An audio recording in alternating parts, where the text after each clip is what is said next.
from around the country. A guy from South Carolina called in and said, "We are all cheeseheads now." John, I wanted to ask you, one of the things apparently that the governor has done is to try to divide folks within the labor movement by exempting certain unions, the police union, the fire unions, from the same kind of proposals. Could you talk about how that is playing out in Wisconsin? Yeah, and I do hope you'll bring Susan in on this one, too, because she's been a part of this remarkable experience. At the start of the week, the firefighters and the police, very strong unions in Wisconsin, were protected. It was said, well, the governor has exempted them. And frankly, it was because he didn't want to have a fight with them.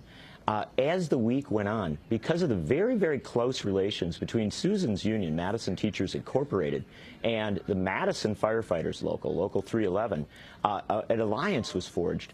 And the Madison firefighters, with allies around the state, basically said, we don't care if we're exempted. We are going to stand in solidarity. And those moments when the firefighters walked into these huge rallies, often in uniform, behind bagpipers, it was a sense of solidarity and commitment that it was chilling. And it also, I do believe, was another part of what shook these Democratic legislators into acting.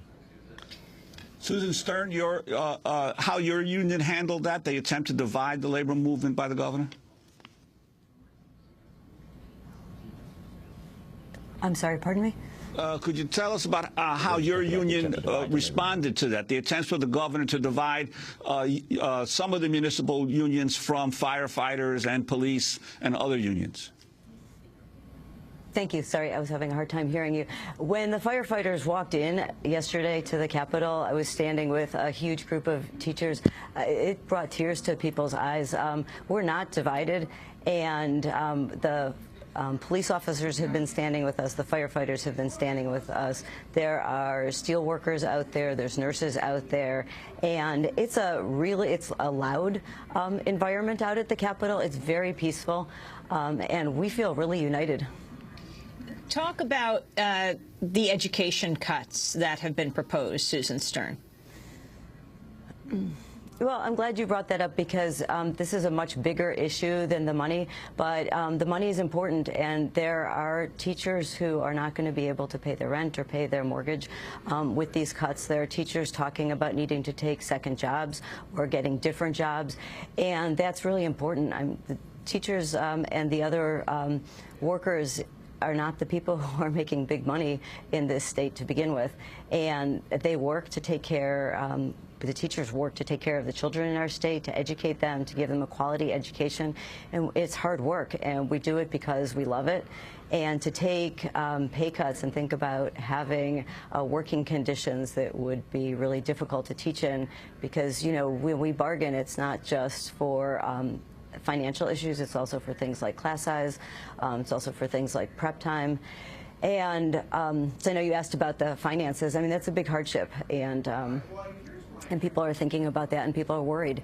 And it says a lot about the teachers who are out there by the thousands, because they're losing money. They're not getting paid these days that we're out there protesting. But they know, we all know that this is a much bigger issue, and people are willing to do that for our students and for the people of Wisconsin and for ourselves.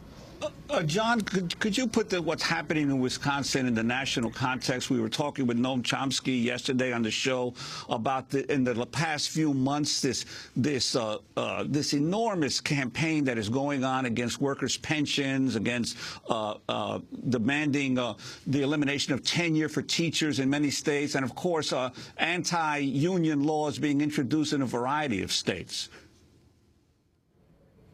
Yeah, look, the Republicans had a good election last November. They swept to power in the U.S. House of Representatives.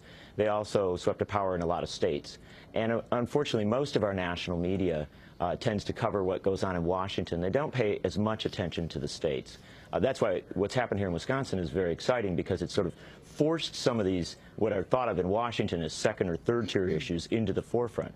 And the fact of the matter is, no matter what happens in Washington, the real frontline battles on the delivery of services, the delivery of education, how we maintain a public sector and a public sphere occur at the state and municipal level.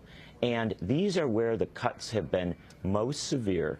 And the interesting thing is, public employee unions and teachers unions have been the force that has pushed back, often without much support from even some of our mainstream progressives, because they think, oh, those unions can do it, they can handle it, they'll take care of themselves.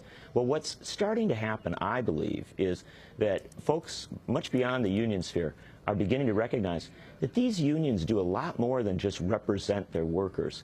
They stand up for a public space, for any kind of delivery of services for low-income people, middle-class people. And that's also what a lot of conservative think tanks and very wealthy and powerful players notice as well.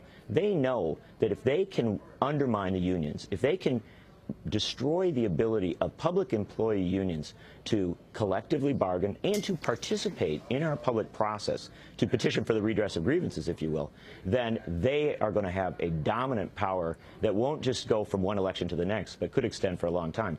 That's what this fight is all about. John Nichols, is there a financial crisis in Wisconsin?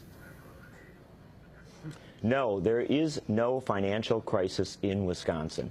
I'm not the person saying that. The Wisconsin Fiscal Bureau, a nonpartisan agency, said that, without Governor Walker's tax cuts for big corporations that he passed last month, Wisconsin would have ended this year with a surplus. Also, State Senator Fred Risser, the senior state senator in our legislature, elected in 1956, the guy who helped to sponsor the first law putting in collective bargaining back in 1959, still serving in the legislature, says there's absolutely no problem. Certainly we've had a drop in revenues. We're going to have to take cuts. We're going to have to deal with stuff. But this is something that the legislature has dealt with many times in the past. It's easily done. And the thing that I think is very important to point out here, Fred Risser, a very dignified man in his mid-80s, who doesn't get angry and doesn't shout about things, has said there's not a crisis. Governor Walker is acting as a dictator to achieve political ends. Finally,